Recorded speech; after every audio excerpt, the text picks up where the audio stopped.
नमस्कार, आप देख रहे हैं देश रोजाना। मैं हूं स्मिता सिंह। आप सभी का बहुत बहुत स्वागत है हमारे यूट्यूब चैनल देश रोजाना में।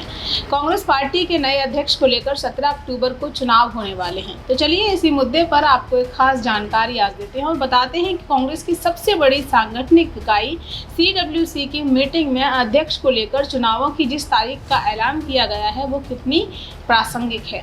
क्या कांग्रेस अध्यक्ष पद के लिए होने वाला ये चुनाव वास्तव में कांग्रेस पार्टी के लिए टर्निंग पॉइंट साबित होगा या महज ये एक औपचारिकता भर है। सवाल ये भी है कि क्या एक बार फिर कांग्रेस की कमान वापस से गांधी परिवार के किसी सदस्य के हाथों में आएगी या फिर लंबे समय के बाद एक बार फिर कांग्रेस के अध्यक्ष पद की जिम्मेदारी किसी नॉन गांधी को मिल सकेगी। कांग्रेस पार्टी के वरिष्ठ नेता गुलाम नबी आज़ाद के इस्तीफे के बाद रविवार को हुई CWC की बैठक में अध्यक्ष पद के लिए होने वाले चुनावों की तारीख का ऐलान किया गया है।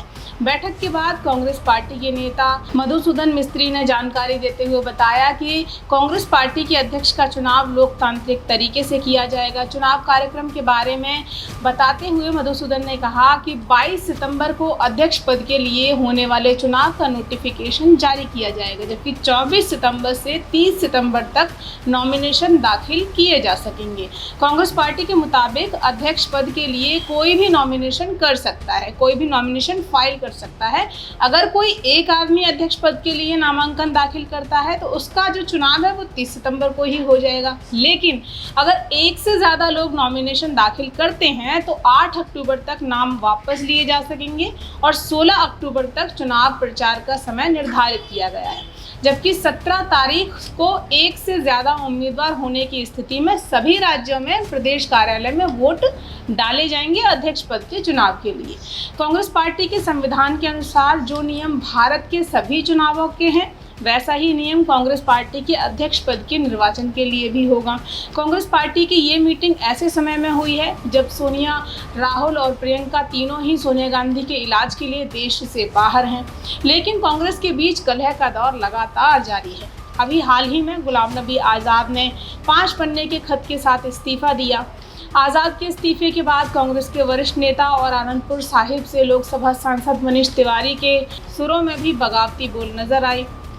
तिवारी के बाद कांग्रेस के वरिष्ठ नेता आनंद शर्मा ने पार्टी के चुनाव के लिए डेलीगेट चुनने की प्रक्रिया पर सवाल खड़े किए। आनंद शर्मा ने कहा कि AICC डेलीगेट के चुनाव किस तरह किए गए हैं उन्हें इसकी कोई जानकारी नहीं है, किस तरीके से तैयारी की जा रही है इस बारे में उन्हें कोई जानकारी नहीं है। ब्लॉक, जिला और राज्य स्तर पर बैठक कब हुई, क्यों हुई, उन्हें कुछ पता नहीं है। अब देखना दिलचस्प होगा कि एक वरिष्ठ नेता का इस्तीफा और दूसरे वरिष्ठ नेताओं के बगावती बोल पार्टी के अध्यक्ष पद और भविष्य की क्या रूपरेखा खींच पाते हैं। क्या कांग्रेस पार्टी में अध्यक्ष पद के लिए या तो एक बार फिर से राहुल गांधी को अध्यक्ष बनाया जा सकता है, और अगर सोनिया, राहुल, प्रियंका इनमें से कोई भी सामने नहीं आता तो ऐसे में जिन लोगों के नाम प्रमुखता से सामने आ रहे हैं अध्यक्ष के लिए उनके बारे में भी आपको बताते हैं। गांधी सरनेम से अलग जो नाम है प्रमुखता से, उनमें जिन उम्मीदवारों के नाम सामने आ रहे हैं उनमें पहले हैं मुख्यमंत्री अशोक गहलोत राजस्थान के। इनका नाम सबसे ज़्यादा सुनाई दे रहा है। उन्होंने गांधी परिवार की नज़दीकी के बारे में, वो कितने वफादार हैं इसके बारे में भी हम खबरों में सुनते रहते हैं। उनके अतिरिक्त अध्यक्ष पद के लिए C वेणुगोपाल, मल्लिकार्जुन खड़गे और कुमारी सैलजा का नाम भी सुनाई दे रहा है। इन सभी लोगों को गांधी परिवार के काफ़ी नज़दीक माना जाता है, जबकि कई लोग जिनमें अशोक गहलोत का नाम सबसे पहले आता है वो राहुल गांधी को फिर से एक बार अध्यक्ष बनाए जाने की बात कई बार कह चुके हैं। अब आपको बताते हैं कि आज़ादी के बाद से आखिर कांग्रेस पार्टी में अब तक नेहरू गांधी के अतिरिक्त आखिर कितने लोग ऐसे हैं जो गांधी परिवार से अलग थे, कांग्रेस पार्टी के अध्यक्ष वो बन चुके हैं। हालांकि कांग्रेस की स्थापना जो है वो 1885 में हुई थी। कांग्रेस पार्टी की स्थापना का उद्देश्य आज़ादी के संघर्ष को एक दिशा देना था, एक नई दिशा बनाना था, और उसी के लिए कांग्रेस पार्टी का जो गठन था वो किया गया था, क्योंकि उस वक्त आज़ादी का आंदोलन कई मोर्चों पर चल रहा था और दिशाहीन था। कांग्रेस ने उस वक्त सभी बड़े नेताओं को शामिल कर एक ऐसा दल बनाया जो उस वक्त आज़ादी के लिए लड़ा, जिसका पहला सम्मेलन बम्बई में, इस वक्त की जो मुंबई है वहाँ हुआ था, जिसमें 72 सदस्यों ने भाग लिया था। अब आपको बताती हूँ कि गैर कांग्रेसी नेताओं में आज़ादी के बाद सबसे पहले अध्यक्ष कौन बने, तो वो थे आचार्य कृपलानी, जिन्हें मेरठ के सम्मेलन में चुना गया था। उनके बाद थे पट्टाभी सीतारामैया, पुरुषोत्तम दास टंडन ये अध्यक्ष बने। उसके बाद 1951 से लेकर 1954 तक इस पद पर जवाहरलाल नेहरू खुद काबिज रहे। आपको ये भी बताते चलें कि वो देश के प्रधानमंत्री होने के साथ साथ कांग्रेस पार्टी के अध्यक्ष इस दौरान रहे थे। लेकिन 1955 से लेकर 1959 तक कांग्रेस के अध्यक्ष पद का कार्यभार नवल शंकर ढेबर ने संभाला। लेकिन इसके बाद दिल्ली में हुए एक विशेष सत्र में इंदिरा गांधी को कांग्रेस पार्टी का अध्यक्ष बनाया गया। हालांकि उसके कुछ समय बाद ही बेंगलुरु में हुए पार्टी के सम्मेलन में यानी 1960 में नीलम संजीवा रेड्डी को पार्टी का अध्यक्ष बनाया गया था। 1963 तक कांग्रेस की अध्यक्ष रही। इसके बाद 1964 से लेकर 1967 तक कामराज कांग्रेस पार्टी के अध्यक्ष पद पर रहे और उसके बाद 1968-69 में निजलिंग पपाक और उनके बाद जगजीवन राम, शंकर दयाल शर्मा, देवकांत बरुआ कांग्रेस पार्टी के अध्यक्ष बनाए गए। गैर गांधी परिवार के सदस्य रहे। ये तमाम नाम ऐसे थे जिनका गांधी परिवार से ताल्लुक नहीं था। फिर 1978 से लेकर 1984 तक इंदिरा गांधी और 1984 से लेकर 1989 तक कांग्रेस की कमान राजीव गांधी के हाथों में गई। 1978 से लेकर 1989 तक लगभग 11 साल तक कांग्रेस पार्टी की कमान गांधी परिवार के हाथ में रही। इसके बाद कांग्रेस की कमान पीवी नरसिम्हा राव और सीताराम केसरी के हाथों में आई, जिसका समय लगभग 6 साल का रहा और ये समय था 1992 से लेकर 1998 तक का।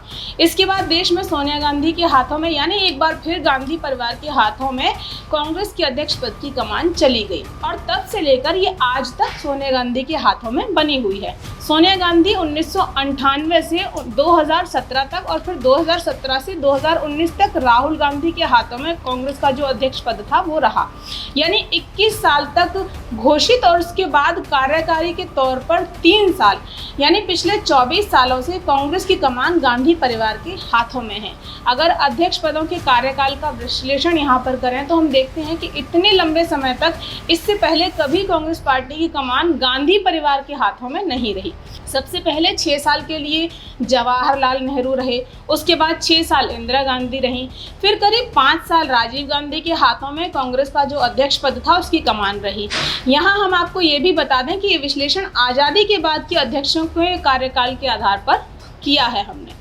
तो यहाँ सोनिया गांधी के हाथों में 19 साल, राहुल गांधी के हाथों में 2 साल कांग्रेस पार्टी का जो अध्यक्ष पद है उसकी कमान रही है। यानी देश की आज़ादी के 75 सालों में 38 साल कांग्रेस का जो अध्यक्ष पद था उसकी कमान गांधी परिवार के हाथों में रही और 37 साल कांग्रेस की जो अध्यक्ष पद की कमान थी वो गांधी सरनेम से अलग दूसरे नेताओं के हाथों में रही। शायद यही वजह है कि कांग्रेस पार्टी में आज जो घमासान मचा हुआ है और एक के बाद एक नेता कांग्रेस के खिलाफ कांग्रेस में रहकर ही बगावती सुर छेड़ रहे हैं। कुछ वरिष्ठ नेता हैं जो कांग्रेस से अलग हो रहे हैं, जैसे हाल ही में गुलाम नबी आज़ाद ने कांग्रेस छोड़ी है और तमाम नेताओं में असंतोष की ये एक बड़ी वजह कही जा सकती है कि लंबे समय से जो गांधी परिवार है उसकी हाथों में जो है वो कांग्रेस पार्टी की अध्यक्ष पद की कमान है। बहरहाल इन सब स्थितियों में आज देश की सभी राजनीतिक पार्टियों से लेकर कांग्रेस के सदस्यों और देश की जनता यही जानना चाहती है कि क्या एक बार फिर कांग्रेस की कमान गांधी परिवार के हाथों में जाएगी?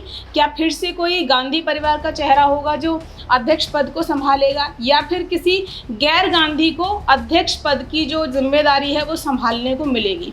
आपको हमारा ये विश्लेषण कैसा लगा कमेंट बॉक्स में कमेंट करके ज़रूर बताइएगा और ऐसे ही वीडियोस देखने के लिए देश रोज़ाना से जुड़े रहिए। आज ही सब्सक्राइब करिए और वीडियोज़ को लाइक और शेयर करते रहिए। नमस्कार।